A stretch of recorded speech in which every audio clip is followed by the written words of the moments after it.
श्रोता प्रेमियों, मैं राम सागर शास्त्री आप लोगों के समक्ष रखने जा रहा हूँ सरदार भगत सिंह की कथा। देखिए, हमारा देश हमेशा वीरों से हरा भरा रहा है। सभी देशों से हमारा देश हमेशा महान रहा है कि हरा भरा वीरों से हरदम मेरा हिंदुस्तान रहा। सब देशों से देश हमारा भारत देश महान रहा। हमारे देश में अनेकों क्रांतिकारी हुए हैं, जिनमें सरदार भगत सिंह का नाम बड़े गौरव के साथ लिया जाता है।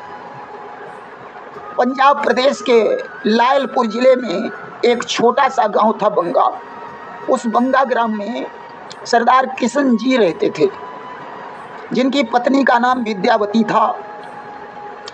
माता विद्यावती के गर्भ से 28 सितंबर सन 1907 में सरदार भगत सिंह ने जन्म लिया था।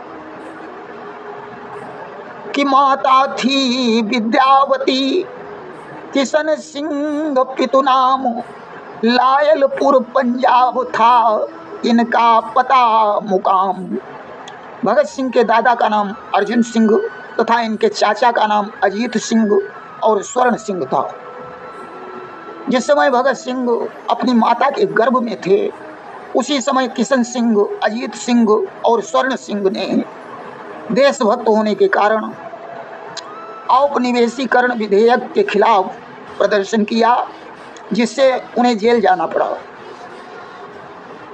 कि विद्यावती ने प्रभु इच्छा से जिन दिनों गर्भ ठहराया है, बस उन्हीं दिनों अंग्रेजों ने इनको जेल में पठाया है। कारण इन तीनों ने मिलकर सत्ता का कुछ विद्रोह किया, तो किशन, अजीत, स्वर्ण सिंह को कर कैद जेल में डाल दिया। परंतु जिस प्रकार भगवान कृष्ण ने जब जन्म लिया था, तो उनके माता पिता की हथकड़ियाँ बेड़ियाँ स्वयं टूट गईं। उसी प्रकार सरदार भगत सिंह के जन्म लेते ही उनके पिता और चाचाओं की उसी दिन जेल से रिहाई हो गई। ऐसा चमत्कार देखकर दादी बड़ी प्रसन्न हुई और उन्होंने कहा कि ये बच्चा तो साक्षात भगत है, अतः इसका नाम मैं भगत सिंह रखूंगी। कि भगत रूप शिशु को तिन जाना, तो भगत सिंह तब नाम बखाना। बालक भगत सिंह धीरे धीरे पैरों के बल चलने लगे। इनके घर पर हमेशा देशभक्ति की बातें हुआ करती थीं। भगत सिंह के ऊपर उन बातों का प्रभाव पड़ने लगा। देखिए, शास्त्र कहता है कि बच्चा जब उदर में होता है उस समय भी सुनता है। आज तो गर्भिणी स्त्री के सामने अगर भक्ति की बातें की जाती हैं तो बच्चा भक्त बनता है, वीरता की बातें की जाती हैं तो बच्चा वीर बनता है। देखिए, जैसा घर होता है वहाँ वैसी ही बातें होती हैं। चोर के घर में चोरी की बातें, अधर्मी के घर में अधर्म की बातें, देशभक्त के घर में देशभक्ति की बातें होती हैं। इन बातों का प्रभाव छोटे बच्चों पर पड़ता है। आज तो भगत सिंह के चाचा और पिता के बीच अक्सर देश के स्वतंत्र होने की बातें हुआ करती थीं कि कैसे देश स्वतंत्र हो, कहाँ मिले हथियार, जिनके बल पर हो सके अंग्रेजों की हार। भगत सिंह अभी 3 वर्ष के थे, परंतु उनके दिमाग में ये बातें घूमने लगी। एक बार की बात है, इनके पिता खेत पर धान की रोपाई करवा रहे थे। भगत सिंह भी उनके साथ थे। धान की रोपाई करने की इनकी भी इच्छा हुई, तो इन्होंने एक पौधे को लेकर जमीन में रोप दिया। किशन सिंह को यह देखकर हंसी आई। उन्होंने भगत सिंह से पूछा, क्या कर रहे हो भगत सिंह? बालक ने जोश में उत्तर दिया। कि तब बालक ने जोश में उत्तर दिया विशेष, मैं बंदूकें बो रहा हो स्वतंत्र या देश। भगत सिंह बोले कि पिताजी, मैं बंदूकें बो रहा हूँ जिससे यह देश स्वतंत्र हो जाए। सत्य कहा गया है कि होनहार बिरवान के होठ चीकने पात। भला ये कौन जानता था कि भगत सिंह का जीवन आगे चलकर बंदूकों से ही जुड़ जाएगा। अब पिताजी ने भगत सिंह को पढ़ने के लिए स्कूल भेजा। 5वीं कक्षा के बाद वे लाहौर में नेशनल कॉलेज में दाखिल हुए। उस समय अंग्रेज सरकार द्वारा भारत की जनता का दमन करने के लिए रॉलेट एक्ट बनाया गया था, जिसमें जलियांवाले बाग में जनरल डायर ने भारतीयों पर गोलियां चलवा दी, जिसमें तमाम लोग मारे गए। भीषण जनसंहार हुआ। यह घटना 13 अप्रैल 1919 की है। कि जलियांवाले बाग की घटना नहीं सुनाई जाती, हुआ जहां संहार नरों का दुख से फटती छाती। यह खबर जिस समय भगत सिंह के कानों में पड़ी, उन्होंने उसी समय लाहौर नेशनल कॉलेज छोड़ दिया। पैदल चलकर वे अमृतसर पहुंचे। शहीदों को उन्होंने नमन किया तथा वहां की खून से सनी हुई मिट्टी एक बोतल में भरी और उसे लेकर वापस लौट आए। भगत सिंह की अवस्था अब 13 वर्ष की थी। उन्होंने निर्णय कर लिया कि अब जब तक यह देश स्वतंत्र नहीं होगा तब तक मैं चैन से नहीं बैठूंगा। 1920 में गांधी जी ने आंदोलन चलाया। भगत सिंह ने उसमें भाग लिया। चंद्रशेखर आज़ाद भी उनके साथ थे। उन्होंने विदेशी वस्तुओं की होली जलाई, स्कूली किताबें और कपड़े भी जला दिए। अंग्रेजों को ईंट का जवाब पत्थर से देने का दृढ़ निश्चय किया। 1921 में चौरी चौरा हत्याकांड हुआ तो इन्होंने चंद्रशेखर आज़ाद के नेतृत्व में गदर पार्टी का गठन किया। वे क्रांतिकारियों की टोली में शामिल हो गए। इनकी दादी इनका विवाह करना चाहती थी।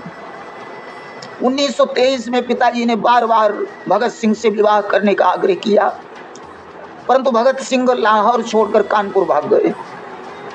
कि जिस दिन हुई ब्याह की चर्चा भगत सिंह घबराए, छोड़ दिया लाहौर भाग कर कानपुर में आए। संगठन खर्च के लिए वे क्रांतिकारी डाका डालते थे। जगह जगह पर क्रांतिकारी आंदोलन हो रहे थे। पुलिस उनकी धरपकड़ में लग गई। कि पुलिस कानपुर शहर की हुई और मुस्तैद, क्रांतिकारियों को सतत करती जाती कैद। पुलिस ने कई क्रांतिकारियों को पकड़कर जेल में डाल दिया। अब भगत सिंह कानपुर से अलीगढ़ चले गए, जहां एक पाठशाला में भेष बदलकर पढ़ाने लगे और संगठन का काम भी करने लगे। इसी बीच इन्हें खबर मिली कि दादी की तबीयत बहुत खराब है। भगत सिंह दादी को बहुत चाहते थे, अतः उन्होंने पाठशाला छोड़ दी और घर लौट आए। दादी की सेवा में लग गए और स्वस्थ हुई दादी मिला भगत सिंह का संग। उनकी खिदमत देख कर सब परिजन थे दंग। दादी जी भगत सिंह को पाकर बड़ी प्रसन्न हुई और वे स्वस्थ हो गईं।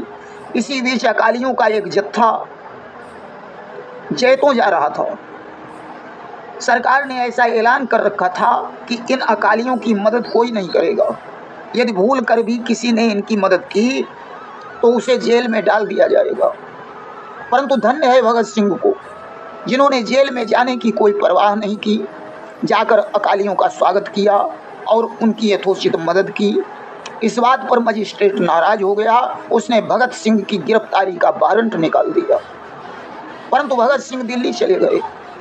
वहाँ उन्होंने अर्जुन नामक अखबार का संपादन किया। उसी समय कानपुर में बाढ़ आ गई, अतः बाढ़ पीड़ितों की सहायता करने के लिए वे कानपुर आ गए और बाढ़ पीड़ितों की सहायता करने लगे। अब उन्हें पिस्तौल और बम के निर्माण के लिए पैसों की ज़रूरत थी।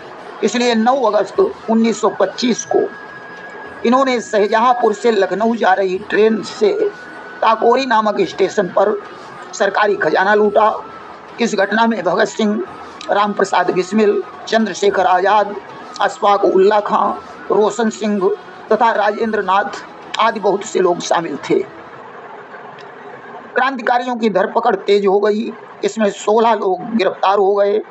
4 लोगों को फांसी की सजा हुई, परंतु आजाद और भगत सिंह पुलिस की नज़र से बच निकले। राम प्रसाद बिस्मिल, अशफाक अली खां, रोशन सिंह और राजेंद्र नाथ की फांसी हो गई। उस समय नौजवान सभा का गठन हुआ, भगत सिंह मंत्री बने, वीर सरावा के बलिदान का उत्सव मनाया गया। दुर्गावती क्रांतिकारियों की खूब मदद करती रहीं।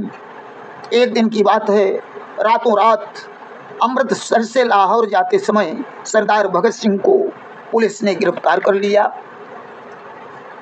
60,000 रुपये जुर्माना लेकर पुलिस ने इन्हें छोड़ दिया, परंतु इन पर कड़ी नज़र रखने को कहा गया। सन 1928 में स्वाधीनता के झगड़े की जांच करने के लिए साइमन कमीशन भारत आया, जिसके सारे सदस्य अंग्रेज थे। भगत सिंह ने चंद्रशेखर के नेतृत्व में साइमन का विरोध किया। अब तो भारी उथल पुथल मच गई। पंजाब केसरी लाला लाजपत राय पर एसपी स्कॉट ने सैंडर्स को आदेश दिया कि इन्हें लाठियों से पीटो। कि सैंडर्स के बार से लाला जी बेहाल, बुरी तरह घायल हुए, देह रक्त से लाल। सैंडर्स ने उन्हें इतनी बेरहमी से पीटा कि उनका सारा शरीर लहूलुहान हो गया। अब तो लाला लाजपत राय की मृत्यु हो गई।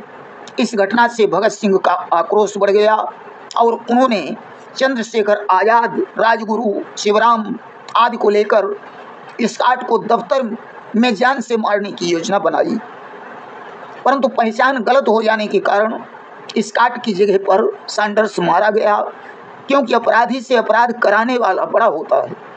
इसलिए भगत सिंह सैंडर्स को नहीं, स्कॉट को मारना चाहते थे। आज तो 17 दिसंबर 1928 को सैंडर्स मारा गया। कि बदला लेकर भगत सिंह ने निज वीरता दिखाई, जूझ गया सैंडर्स, मौत की सजा वीर ने पाई। भगत सिंह ने लाला लाजपत राय का बदला तो ले लिया, परंतु आगे चलकर इन्हें फांसी की सजा हो गई। दुर्गावती ने भगत सिंह को अपना पति बनाया और कलकत्ता लेकर चली गईं, जहां भगत सिंह बंगाली के वेश में कांग्रेस अधिवेशन में शामिल हुए, किंतु उन्हें ढुलमिल नीति पसंद नहीं आई। इसके बाद 8 अप्रैल 1929 में आज़ाद के नेतृत्व में भगत सिंह और बटुकेश्वर दत्त ने दिल्ली के केंद्रीय असेंबली में बम गिराया, परंतु बम इन्होंने ऐसी जगह फेंका जहां जनता का कोई नुकसान नहीं हुआ।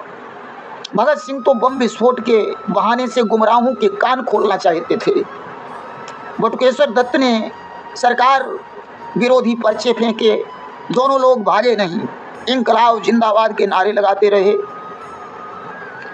आज भगत सिंह के हाथों में पिस्तौल देखकर सर्जेंट नामक अंग्रेज भयभीत हो गया।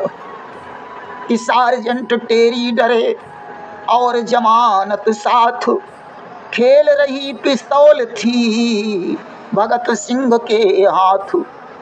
अब भला गिरफ्तार कौन करे? उन्होंने गन को डेस्क पर रख दिया और गिरफ्तार हो गए।